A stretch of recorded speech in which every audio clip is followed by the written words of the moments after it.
From Krypton Radio and the creators of the Hangin with web show, it's the legend of the Traveling Tardis. Look inside and behind the scenes to one of the most enduring and beloved sci-fi worlds.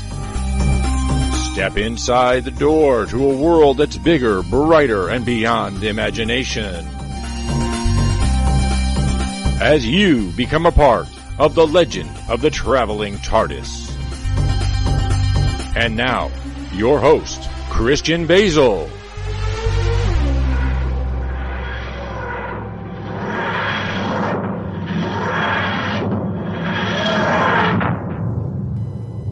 Hello, Whovians!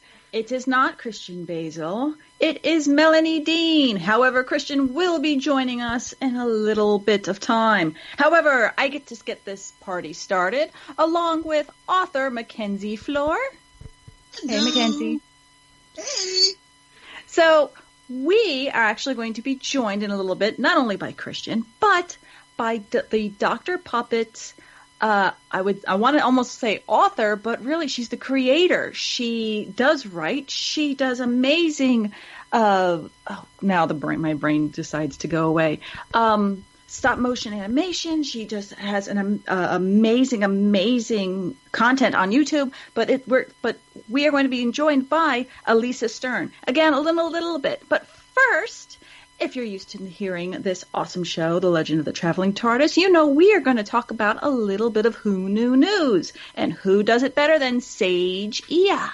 Hey, Sage.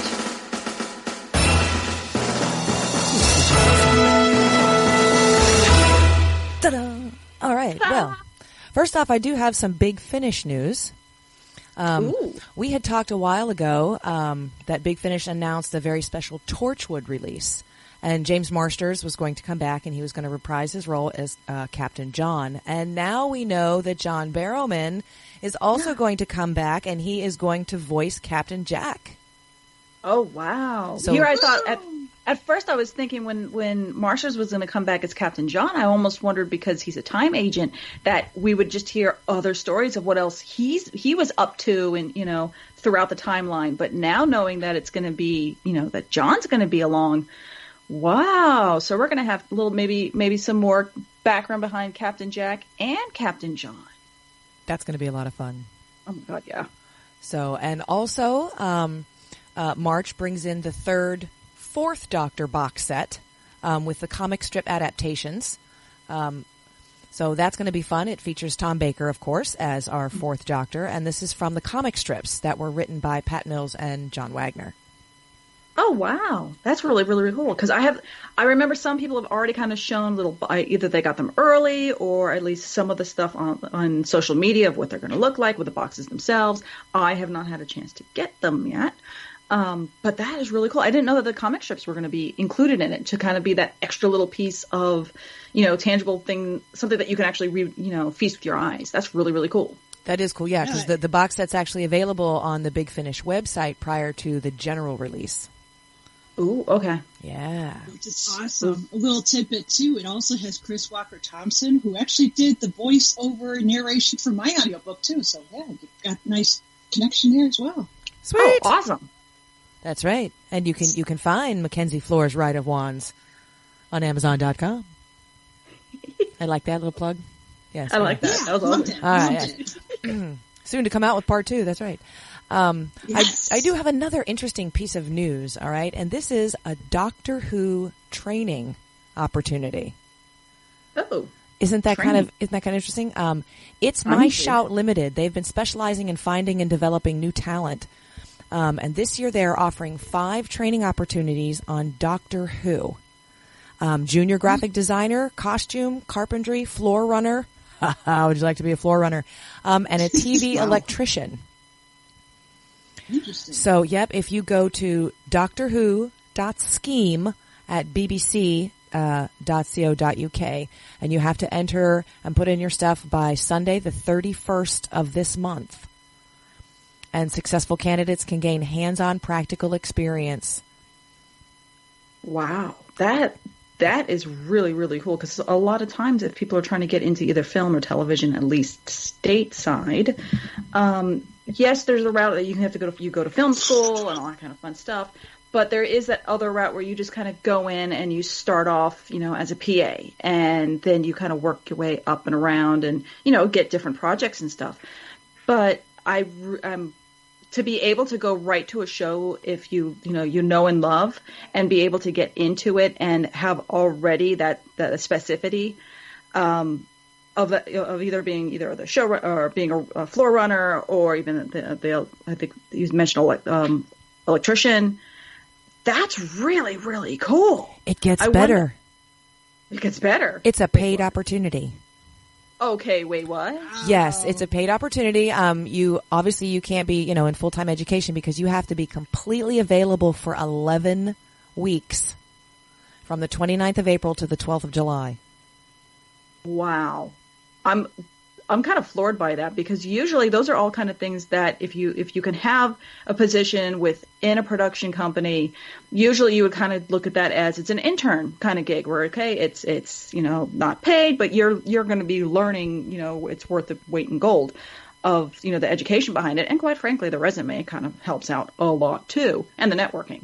But it's going to be paid on top of it? Paid on top of it. That's right. That's insane. And they're purposely seeking to address the underrepresentation of diverse talent. So they are actively encouraging applicants from diverse backgrounds, from disabilities, lower socioeconomic backgrounds to apply to get that shot.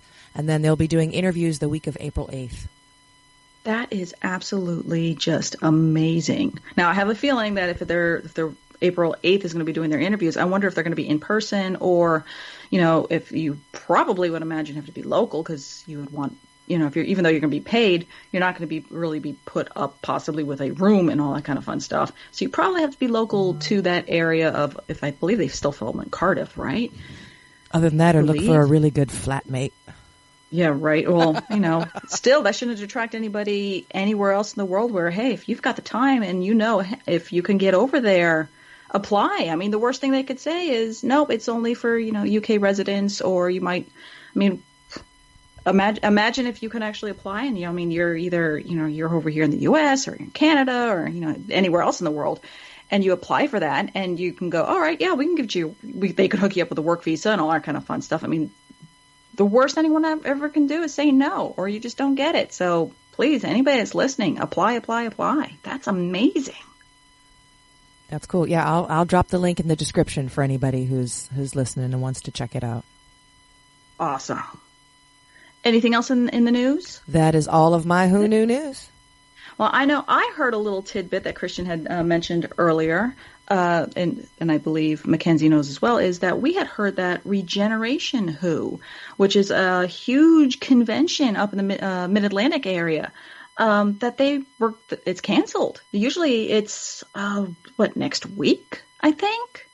They usually have a lot of guests and all that kind of fun stuff, but as far as I know, it's been canceled. So if you were planning on going, or if you were just, had it on your radar of something that, if you live there and you're thinking about, I'm going to pop in and see Sylvester McCoy or Sophie Aldred, please make sure you go onto their Facebook page, go to regenerationwho.com, keep an eye out, on that, to, make sure that, if you had tickets or anything, that they'll sort you out. But, so, that's the last piece of little news I'm going to add. But, anywho, we're going to go to a little commercial right now, and when we come back, I believe Christian's going to be joining us, and we're going to start our interview with Dr. Puppet Master, I guess you could say, herself, Alisa Stern. Authors, filmmakers, producers, anybody that has anything to do with creating independent stuff, comic book authors, musicians. Make sure you take advantage of the 2019 Indie Originals Live Talent Competition, going on now at www.indieoriginalslive.com. This is your exclusive opportunity to become an official award-winning independent creator to use that in your marketing. Enter today at www.indieoriginalslive.com. Who's who? What's hot and what's not? 2019 saw some amazing new creative talents, and now you can peek behind the scenes at the hottest indie creative artists in this year's edition of 25 Hottest Indie Authors, Artist Advocates 2019 magazine, published by the renowned And I Thought Ladies. This is a one-of-a-kind look into the brightest rising stars in the creative universe. Get yours today at magcloud.com and at andwethought.com. Hello, sweeties. I'm Crystal Moore. I play the Doctor in fan series Doctor Who Velocity. You're listening to The Legend of the Traveling Tardis radio show. The Right of Wands. One boy, one right. And a world of deadly secrets that could change the course of history forever. It's time for The Right of Wands by Mackenzie Flohr. When a horrible fate reveals itself during the Right of Wands ceremony, Myrda must find a way to change his destiny. Forbidden from revealing the future, he is granted a wand and magical powers in order to save himself and those he loves. But Myrda is not the only one with secrets. The Right of Wands by Mackenzie Flohr, available on Amazon.com now.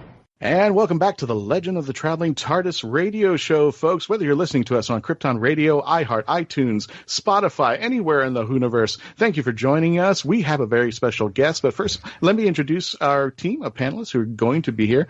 First of all, let me start off with artiste Melanie Dean. Bring her back. Hello. Hello, hello. Author Mackenzie Flohr.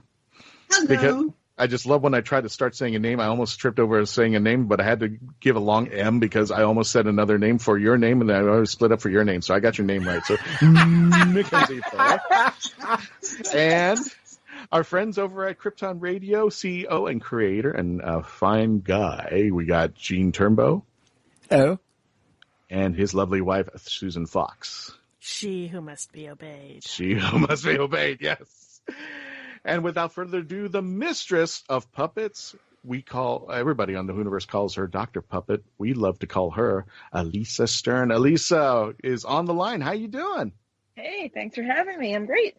Well, thanks for coming there. Now, for folks who may not be familiar with the Dr. Puppet series and what you do, can you give a little brief synopsis for all of our friends out there who may not have heard of Dr. Puppet and where have you been under a rock?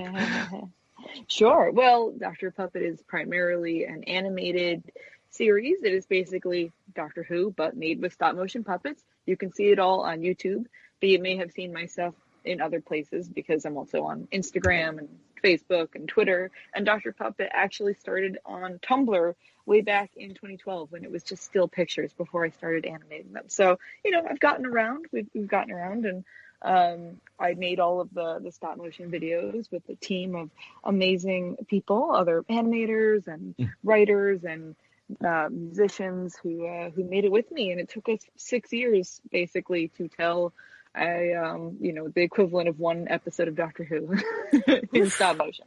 So where did puppets come into the play, and where did your passion for this come in? When did you start going, you know what? Bendable objects, we got to do this. Where did that come from? Well, actually, my love of stop motion far predates my love of Doctor Who. So the puppets came first. I always loved animation, especially stop motion, because I've always been an artist, and I always kind of gravitated towards making stuff out of clay and little models. I always loved that. So seeing something like Nightmare Before Christmas or Wallace and Gromit really inspired me, and I was always super into both of those. Well, my very first love in stop motion, though, was California Raisins from Will Vinton, which I oh my god! When I didn't really understand what they were, but they were my awesome. favorites that is when awesome. I was. Well, yeah, and Will Vinton, we lost Will Vinton last year. Did, so sadly, I met him once, and I gushed to him about how much the raisins meant to me, which I feel like is not something he probably wants to hear. This was about 12 years ago when I met him briefly at a festival in Portland, Oregon, where he lived. Mm-hmm. But yeah, the raisins were a huge part of my childhood, at least one little moment of it in, I guess, the late 80s. I had a poster of them between me and my sister's beds. I have a twin sister, and we had a poster in between our beds of the raisins, and we had a single California Raisins t-shirt, and we used to fight over who got to wear it. But we had 2 California Raisin action figures. We each had 1 action figure. And I kept that action figure all those years. And when I met Will Vinton, he signed it for me. All right. Wow. So I was always into that. It's just charming, right? Puppets are charming. We can all agree on that. I can't, I'm trying to fathom that conversation where I've seen most people geek out with somebody, their favorite celebrity, their favorite artist, and going like, yes, your movie really inspired me. And I see you at the stand going, yeah, I loved your raisins. Yeah. If it said Closed Mondays, you might have impressed him. But yeah, Closed Mondays, which he won an Oscar for. Mm-hmm. If you haven't seen that, go find it on YouTube. It's very charming. Probably more charming than his feature film, The Adventures of Mark Twain, which is horrifying, actually. Oh, no. But I still highly recommend it. Love Will Vinton. Really sad we lost him. It was really nice to see him included in the in memoriam section at the Oscars. Mm-hmm. That was nice. I gotta ask, what's your favorite puppet that you've created? I have a real soft spot for the 12th Doctor, because he was the Doctor for the majority of when we were making Dr. Puppet. I guess he would be. Yeah. So even though he wasn't the one that we animated the most, that would be 11. 12 was the one I carried around with me because he was like the face of Doctor Who, and I always wanted to have the face of Doctor Who be the face of Dr. Puppet, even if the episodes we were animating starred a different Doctor. So he's just traveled all over the world with me at this point, Little 12 and I have been to England and weirdly not Scotland, though. Haven't made it to Scotland yet. 11 went to Scotland with me. We did England, we did France, all over America. We went to California. Where have we been? St. Louis, Canada. I've got to ask, when you travel with him, how do you travel with him? How do you feel that it's the most careful way that, that's, I almost assume that he's not being checked in any bag whatsoever. Like the TSA's going nuts. You're right. The first time I ever went somewhere, I think it was to Dragon Con, and I had multiple puppets with me. I had maybe 4 puppets with me, and that was the only time that they were in my bag, and the TSA stopped it and opened it and kind of like looked at the puppets. They didn't even, they kind of looked, and I was like, oh, they're dolls. I say doll because it's easier than saying puppet, because I say puppet and people think like a Muppet, so I'll just call them dolls to not confuse people. And the guy was like, oh, okay, and put them back. Since then, I have traveled with up to 17 puppets in a bag and never got stopped. And I mean, it just must look like a mess of human-shaped wire when it's X-rayed, because that's what they're made of, wire. Mm-hmm. But when I travel, if it's just 1 or 2 puppets, that's easy. I have little, I call them coffins, just little boxes that I was going to say like passenger compartments, but no. They're passenger compartments. They're for the perfect shape for the puppet, about 1 foot long, very narrow, because that's good so the puppet doesn't bang around inside. I wrap them up in bubble wrap, which was funny when Kablam. I was like, joke's on you. My puppets are always wrapped in bubble wrap. The TSA is worried about the puppets and not the bubble wrap surrounding it. Yeah. Nobody's a Whovian checking you out right now. Right? But I can just store them in a backpack or something. And I actually have a TARDIS-shaped backpack that holds 3 puppet coffins. Nice. So that's really handy. But when I go somewhere like Gallifrey 1, where I'm bringing multiples, like Gallifrey 1 this year, I brought every Doctor. So didn't bring any companions, just the Doctors, but that's 14 puppets.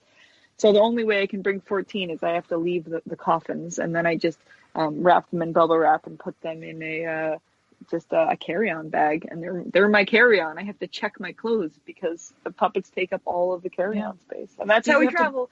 Do you have to pack stands as well? If you have that many puppets.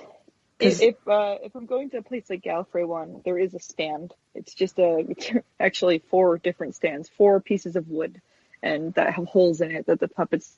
That's how they go on the set too. You have to drill a hole, and then you screw from underneath into the foot of the puppet, so that's how they're standing. So if you saw me at Gallifrey 1 when we had them on display at the panel, they were on that stand. If I'm just going on a trip, I won't bring a stand, and then the puppet will just face plant if I try to stand them up. It's fine. So the puppets are they have wire skeletons and not. The armatures are just sculpting wire.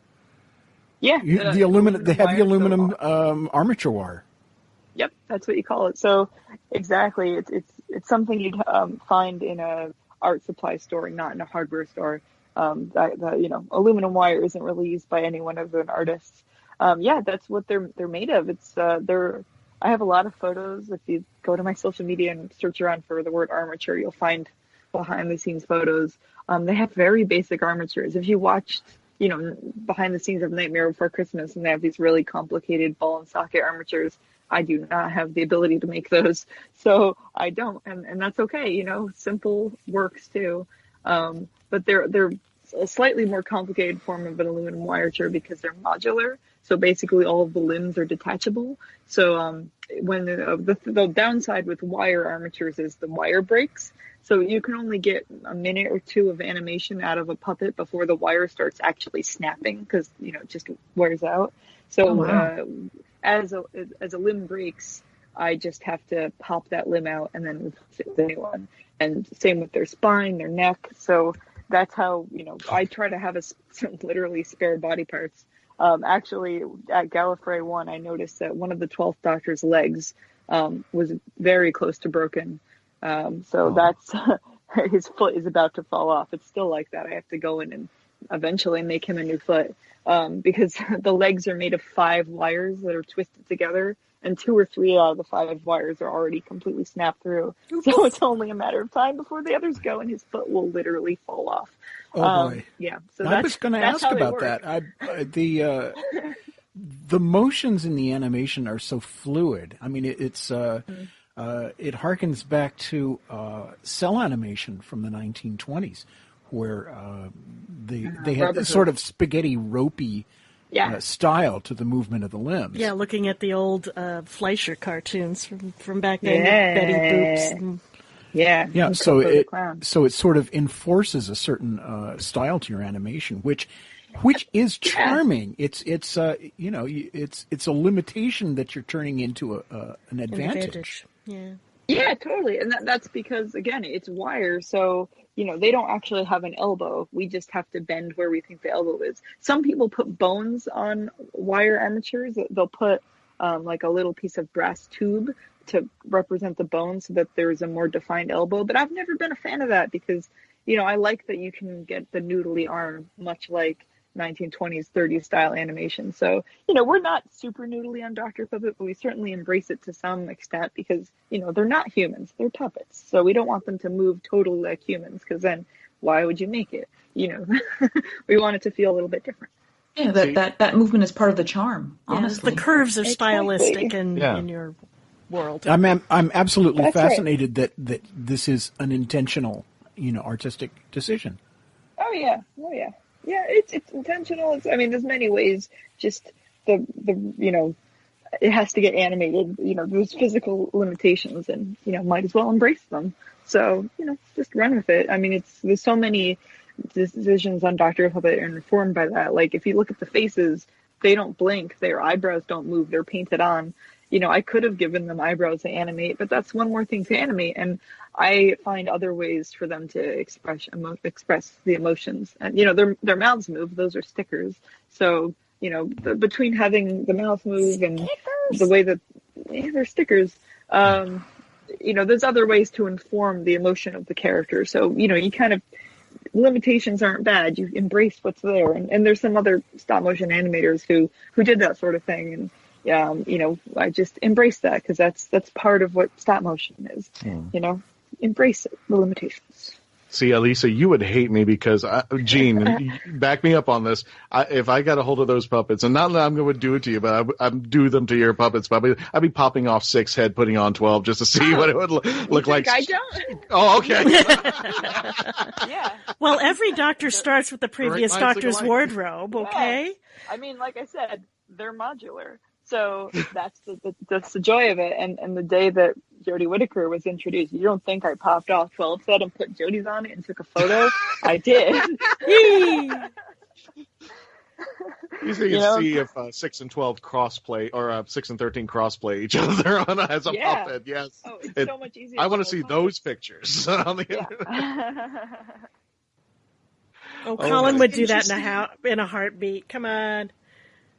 All right. Well, then I'll play with them now. Go ahead, Mackenzie. I'm sorry. It's okay. I found it really interesting at Galley 1. We had this panel about speaking of Jodie, about the 13th Doctor. And, of course, I cosplay as the various Doctors as an author, since for me, it seems like in order for me to find my target audience, I have to dress as the Doctor. And I learned there that I have one of the jackets of the wrong color. And I didn't see anybody else had the wrong color. I'm like, oh man, this is going to be a joke. I can go around there. But I thought it was cool that you actually got to be on a cover of, or at least a puppet got to be on a cover for the 13th Doctor. Can you tell our viewers about that? Yeah. This was Titan Comics, who does all the official Doctor Who comic books.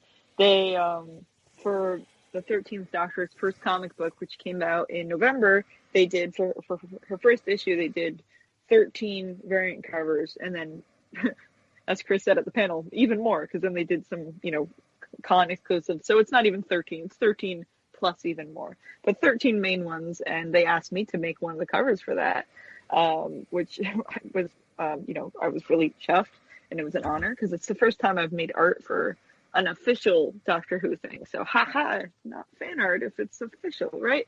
So. And it worked out really well because I had already taken a photo of the 13th Doctor, so that ended up being on the cover. So it was great because I already had the image they wanted done. So it was smoothest transaction ever. I was like, here you go. So it's an image that I did that is the puppet version of that first promo where the 13's costume was revealed, the one where people were confused about what the color of the coat was. Well, it was odd lighting in that shot, so it could have been khaki. We just thought it was a khaki shirt. And nope. I thought everyone did. I was fortunate enough that the weekend after that photo was revealed, I was at Li Who, and Edward Russell was there, and he said, he's the brand manager at the time, and he said, oh, by the way, the coat's kind of blue.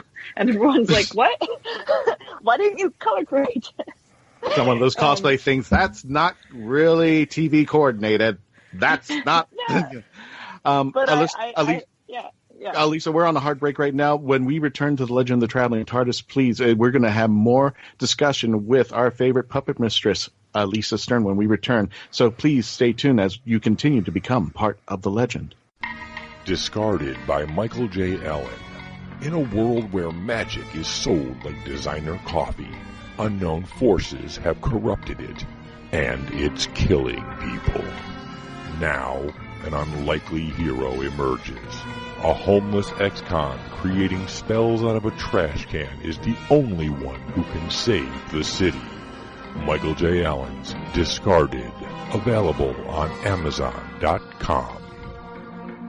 Famous Faces and Funnies in Melbourne, Florida is leading the way in pop culture fun. From comic books and graphic novels to Funko Pops and collector's items, Famous Faces and Funnies has it all. Rick Shea and the professional team at Famous Faces and Funnies are friendly and knowledgeable. Whether you're looking for toys, props, collector treasures, or a new comic book, Famous Faces and Funnies is your one-stop shop. To find Famous Faces and Funnies on Facebook and Twitter, just type at FFF Comics.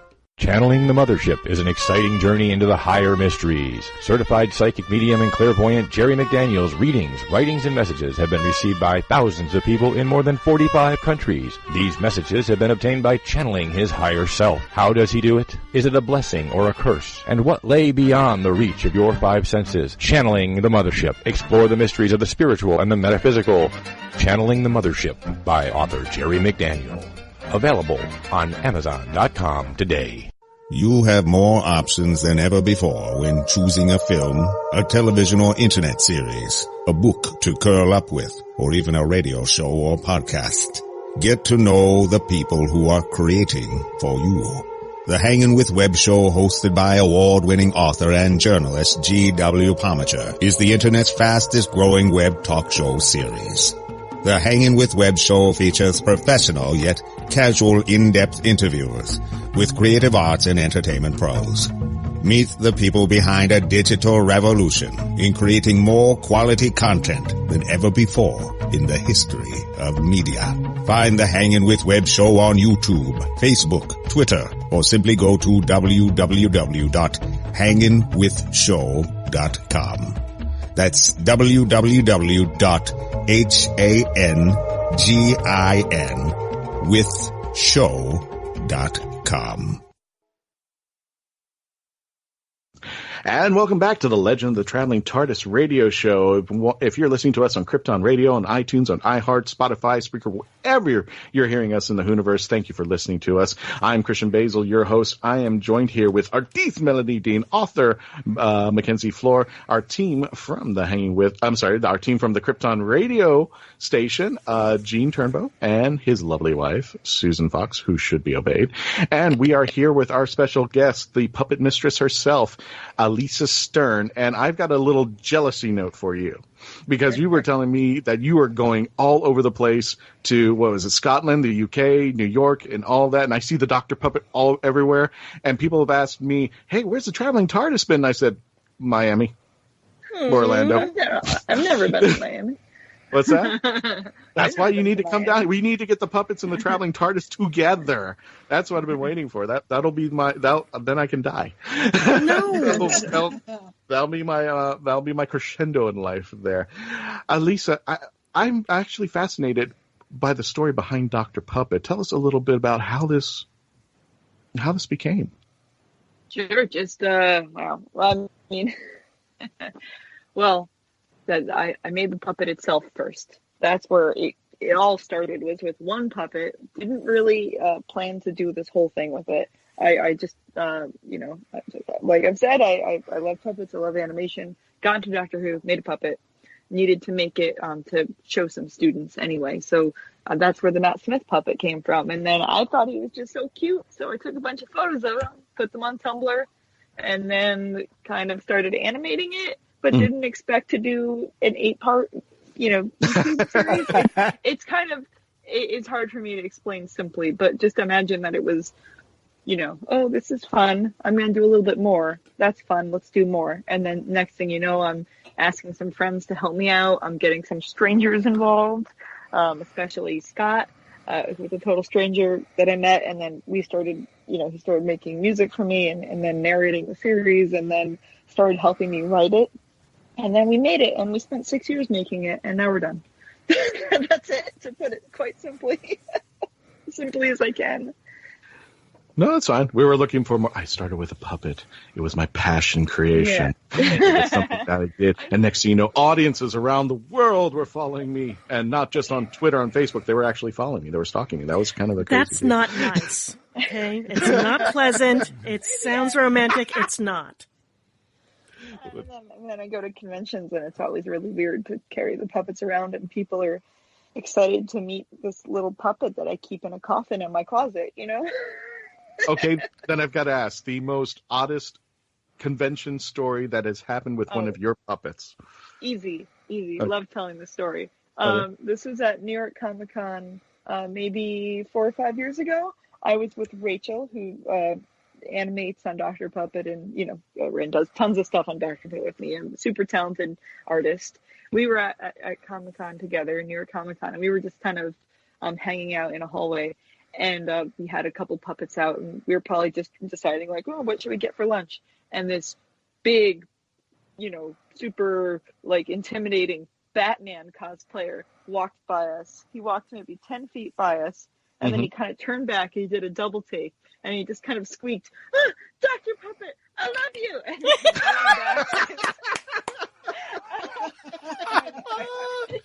That's priceless. I took photos with him.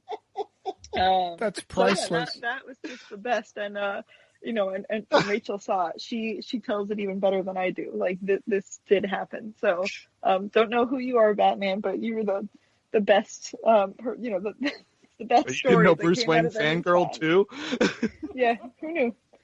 Big fan, Batman. But I mean, that was possibly the most memorable. But there's so many it just means so much for us to meet people at conventions because, Dr. Puppet is actually a pretty solitary thing. maybe there'll be two of us working together at a time. Like Rachel will have come over to my apartment because we animated it all in my apartment here in New York City. It's like, pretty low budget, pretty like low to no budget. And maybe there'll be two of us working on it at a time, but for the most part, it's done in dark, empty rooms, a lot of loneliness. So to be able to bring the puppet out into the real world and talk to people about it and have people say nice things to us means a lot because of all that loneliness that goes along with making the thing. So it means a lot to us every time we get to go to a convention. And we just were at Gallifrey 1 2 weeks ago, and that was ridiculously good. So good. There were 5 of us there. The 5 people who work on Dr. Puppet could all, meet at Gallifrey 1 was a pretty big deal, actually. I like the fact, I think of all the fan things, the fan movies, the fan videos, I really like the fact that Dr. Puppet has stood the test of time. I mean, if you go to a Doctor Who convention anywhere, or at least when I talk to friends, and I mention the word Dr. Puppet, they can speak volumes of seeing Dr. Puppet to this day. I meant the YouTube videos, what they saw, the picture that they saw online from Alisa Stern that put it out there with 12 standing. I think 12 was on top of the Empire State Building. No, he's never been there. He's never been there? I thought he was. Oh, I thought he was still somewhere overlooking in New York, right? the skyline at some He point. might have been in front of the Empire State Building. Okay. I mean, it's everywhere in New York. You can't miss it. I literally stare at it all day because it's directly in front of me, and my window at work is just Empire State Building. So I'm pretty blasé about it. But I haven't been to the top of it. The 11th Doctor did go to the top of the Flatiron Building, so you might be thinking of that. And that was years ago. That was before I even animated the puppets. 11 got to go up there, which is, a much shorter building, but much prettier, I think. I don't know. We've been all around New York, and I mean, it's great. Living in a city like New York, there's so many great photos I can take of them. Just going about my normal life. I mean, I brought the puppets to the roof of the building I worked in, which is right by the Empire State Building. So that might have been it too. Yeah, no, I've been pretty lucky. Is there a place that you just desperately want to get photos of the various Dr. Puppets at that you just haven't gotten to yet? With the Traveling Tardis, that's all I got to say. Okay, and with the Traveling Tardis. Well, of course with that, and I think the 12th Doctor should go to Scotland at some point.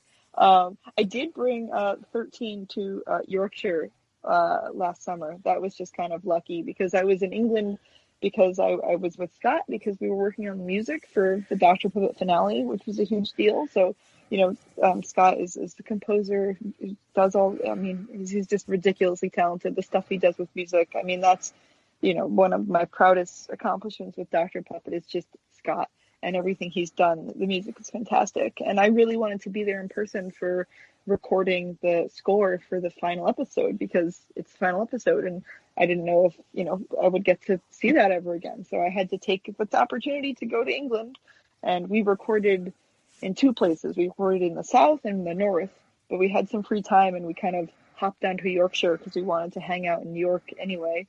And I was like, well, 13's from Yorkshire, so that worked out. I guess we knew that. That was before, I don't know, we didn't get to Sheffield, but we got to York. Sheffield, it would be the place, yes. Yeah, I don't think we knew about the Sheffield connection yet, so not that I would have gone to Sheffield just for that. But still, it was nice to bring her to York, to bring her to Yorkshire, and I would really, I think bringing the 12th Doctor to Scotland it's a good enough reason for me to go to Scotland, right? I can do that. Do you really need a reason to go to Scotland at all? I mean, that's a nice reason. I know. Well, I have been to Scotland. I went there years ago with the 11th puppet. That was, again, before we were animating it. But a friend of mine had moved to the UK, so visiting her was the excuse, and she wanted to travel. So we went up to Edinburgh and did a couple days there. But, it was with 11, so it didn't feel special. So taking 13 to Glasgow would be just the thing.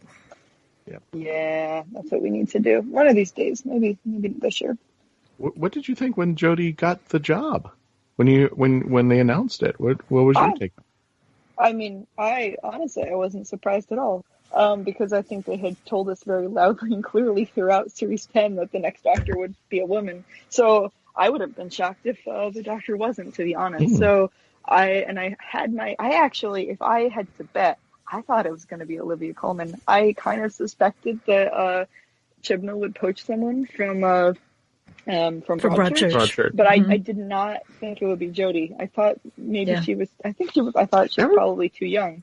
I would have thought Olivia Colman, but they're never going to get her back on time. Oh no, she's found another job since then. Oscar award. Yeah. So an Academy Award winner, her figures just went up by 6 digits. Like, during any negotiation that Olivia Colman now has, she's at the table, and all she does is just reach down, picks up the Oscar, and puts it on the table, and goes, "This is how much I'd like." She's the second Academy Award winning actor to appear in Doctor Who, of course, because the first one is Peter Capaldi. Peter Capaldi won Short Subject for a work he'd done that nobody had any idea who he was. Yeah. Amazing. Yep. I want to take back what you said about the Empire State Building, because it just reminds me of the story. And the story, I know this is completely side noted, but there's a short episode with Eleven and Karen Gillan, and they're in the TARDIS, and he explains about the universe being his backyard, and he says to her, "I don't see it.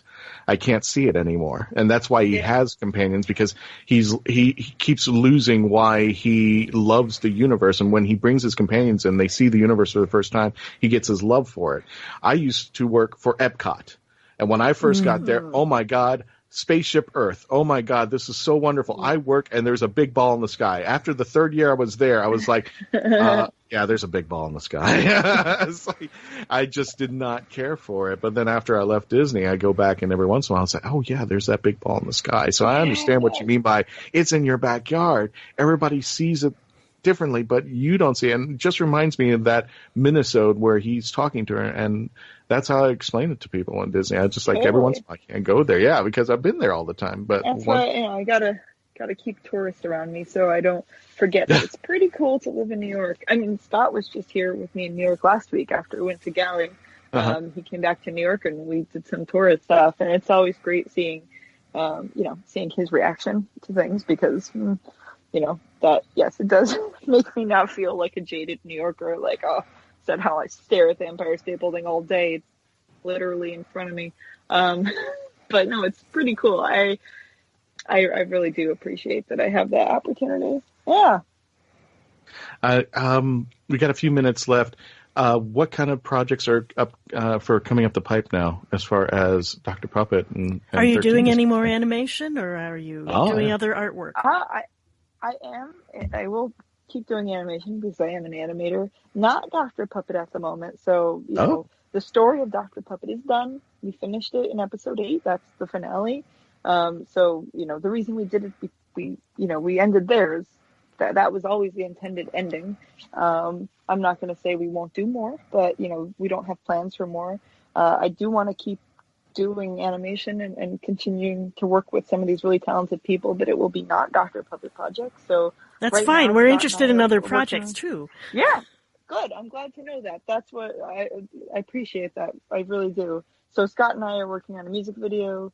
Very early stages right now. We'll probably do some sort of crowdfunding for it, but that'll be a few months away probably. So keep an eye out on all the Dr. Puppet social media accounts and the YouTube channel. I'm sure I'll make some announcements about it. And other than that, I don't know, but I'm really, Dr. Puppet certainly it made me feel really motivated. It makes me feel really good that people care about what I make. So I don't want to, stop making stuff, because I do appreciate everyone who enjoys what we make, and I want to keep making stuff for you guys. So, yeah, so keep an eye out. I mean, there'll be projects, maybe a music video. Yeah, that'd be cool. Animated, stop motion. Well, I can't speak for all of the universe, but I can tell you this. From what I see in Dr. Puppet, you can tell there's a love and a passion for what you do. And that translates into every YouTube video that I've seen of Dr. Puppet, and enjoyed immensely every moment. The intricacies, the details, the love and attention that you have for the detail, it's just phenomenal. And the way you talk about it is just, I'm selfishly wanting 8 more episodes, but it's something you've got to love and continue. Yeah, Fingers crossed. Exactly. I mean, it's a huge amount of work. That's why it took us 6 years to make it. Was done with a micro, sometimes no budget, and it's not our IP. So there's only so much we can do with it. So really, hopefully I'll get the opportunity to make some more stuff that is licensed, like in the comic book realm. But I probably won't be making any more unlicensed Doctor Who, you might say. So, if BBC is listening and wants more Doctor Who, there you go.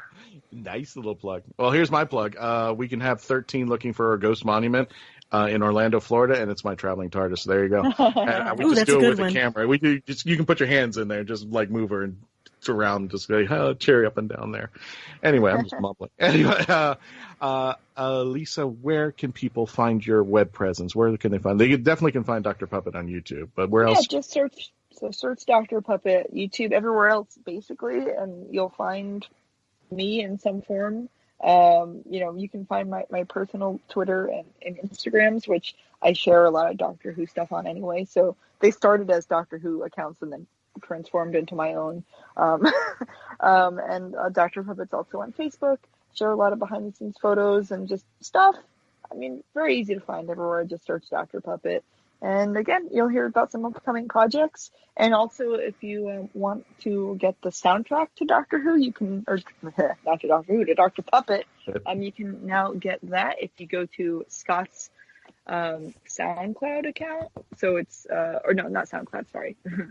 Scott's Bandcamp. Go to scottampleford.bandcamp.com. You can purchase the complete Dr. Puppet soundtrack and listen to all of his amazing music there, too.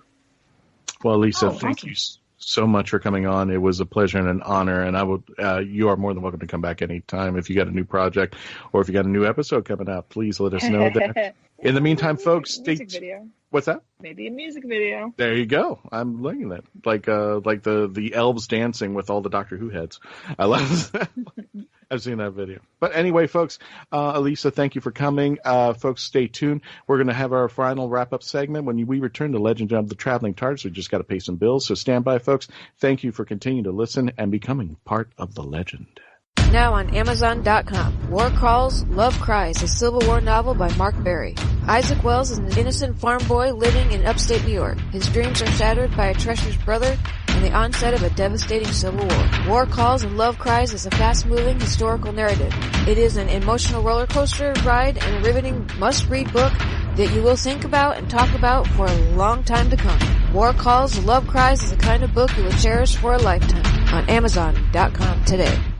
Best-selling and award-winning author of true crime and crime fiction, Yvonne Mason is back with a brand new book, The Pink Canary, a book that delves into the life of a drag queen and a marvelous whodunit. You can find this and all of Yvonne's other works on Amazon.com or find Yvonne Mason on Facebook and Twitter. He's gonna kill me. Buy your copy of Pink Canary now. It's Germany, 1938. Charlotte is a 15-year-old girl living in the Jewish quarter. George lives in the city proper and enamored by Charlotte's charm and grace when she wanders into his cobbler shop. George decides right then and there that he is going to marry her. Follow along as this unlikely couple struggles to stay one step ahead of the Gestapo and their dramatic escape from Nazi Germany. Good things always happen in springtime, from author Joanne Fisher on Amazon.com today. How you doing, everybody? This is KG Bethlehem. I'm an author of a new book called Certain Moments of Time. It's a collection of short stories. These short stories range from post-apocalyptic, dystopian, anti-utopia, as well as general fiction. You can find Certain Moments of Time on sale at Amazon.com, where you can purchase the ebook format as well as paperbook format. You can also purchase it at Lulu.com, paperbook format, and will be on sale soon at BarnesandNoble.com. And welcome back to the Legend of the Traveling Tardis radio show. This is Melanie Dean, and Mackenzie Flohr is joining me to do our little wrap-up of this awesome Dr. Puppet interview with Alisa Stern. We have a couple, actually a few notes of what we're going to want to hit on before we wrap this up in a nice, pretty bow. The first thing is the poll. If you follow us, actually, on the Legend of the Traveling Tardis, a Doctor Who radio show on Facebook, you'll see that weekly there is a different poll. It's usually a yes or no, or maybe a yes or not yet in this case. But for this particular one, we asked, have you ever watched Dr. Puppet, or watched the Dr. Puppet series on YouTube? And, Mackenzie, how many...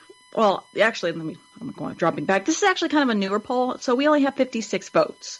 But of that, Mackenzie, how many people do you think voted yes, and percentage-wise, or not yet?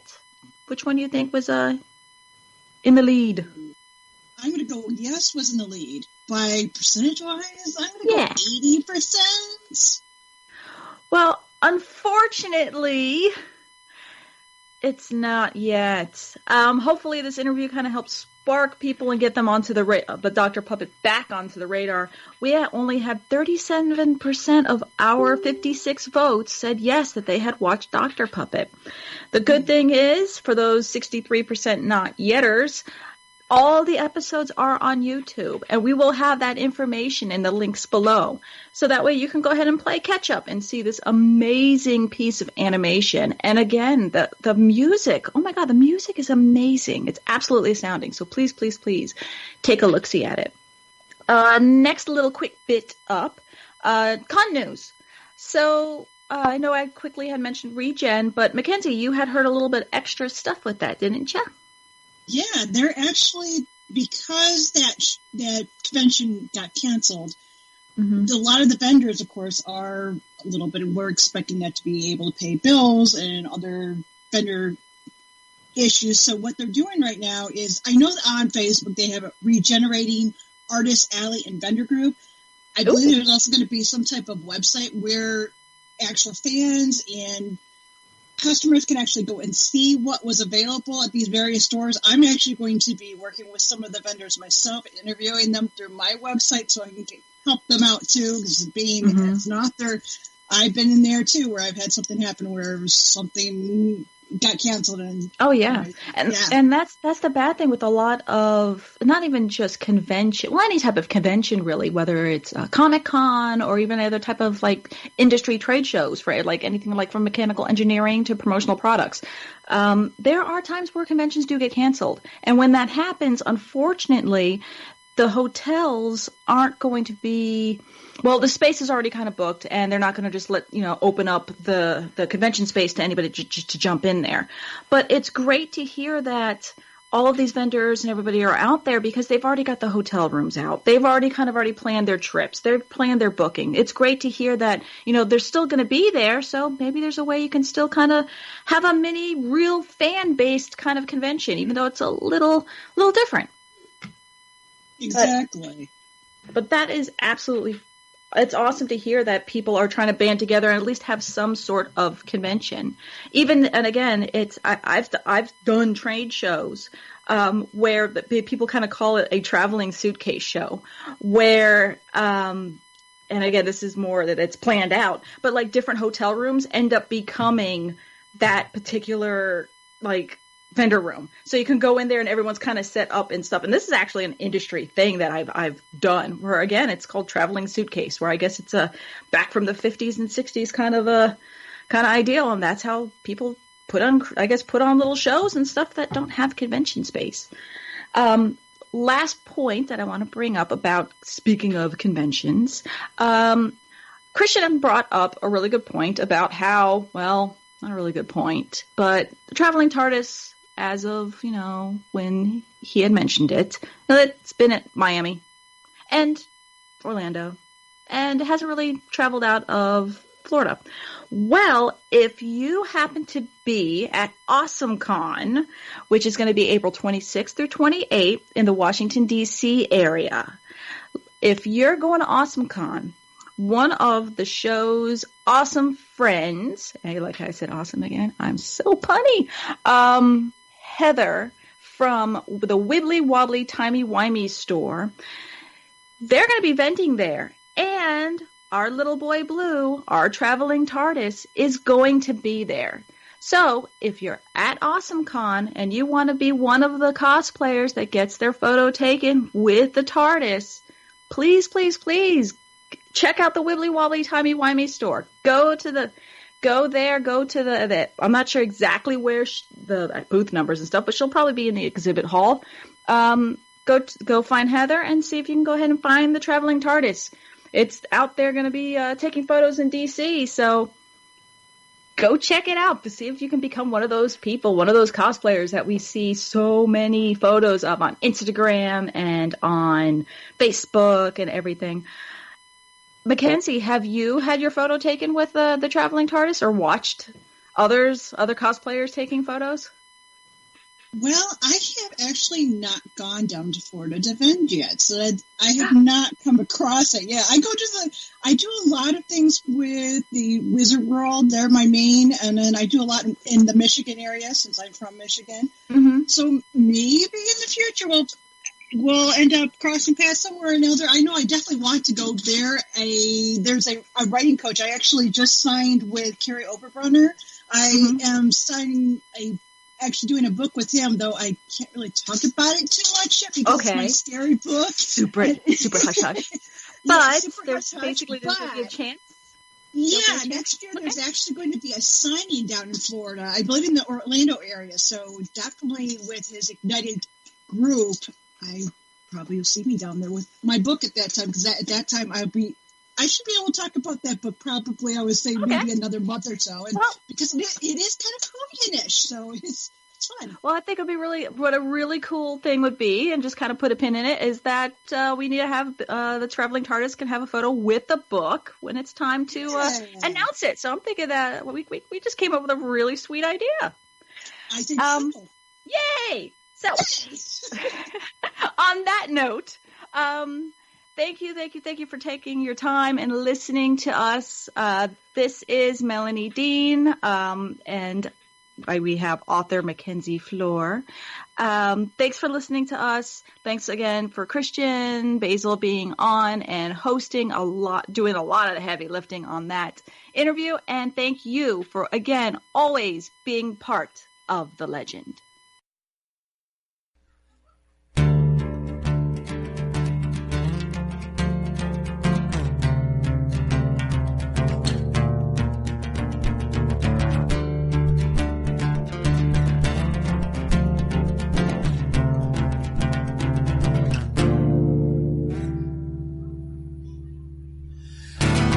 The other day she said I need a little space instead of moving day by day through all those places that we passed and that we pass and share the task to this frequency I'm living through.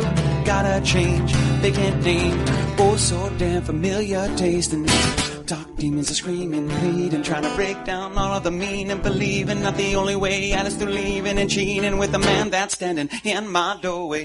Knock, knock, here we go again, asking if there's something going on again. More time spent in the goddamn garage again, falling in love with the married mannequin. I don't want him, as she said. Those callous words while plotting my demise. Darkened eyes reveal the truth.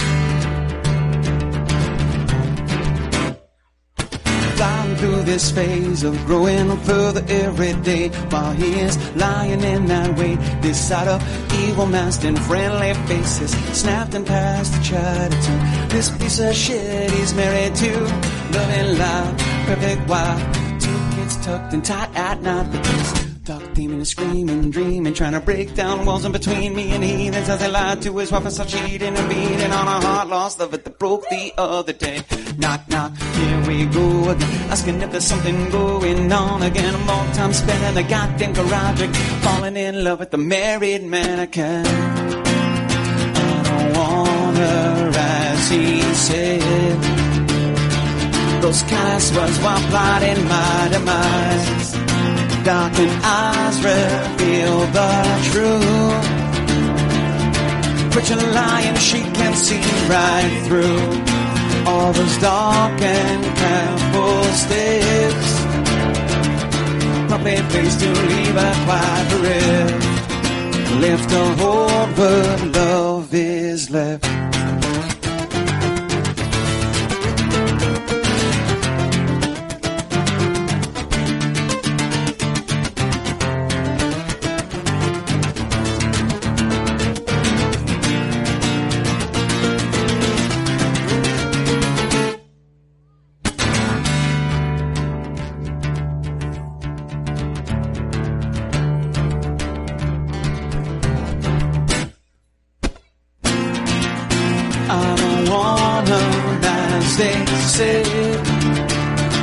Those callous ones while plotting my demise.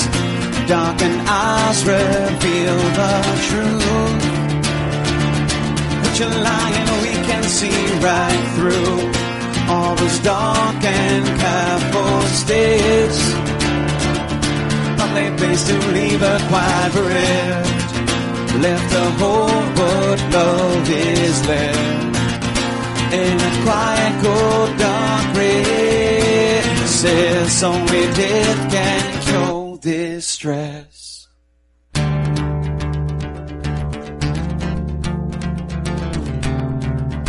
Only death can cure this stress.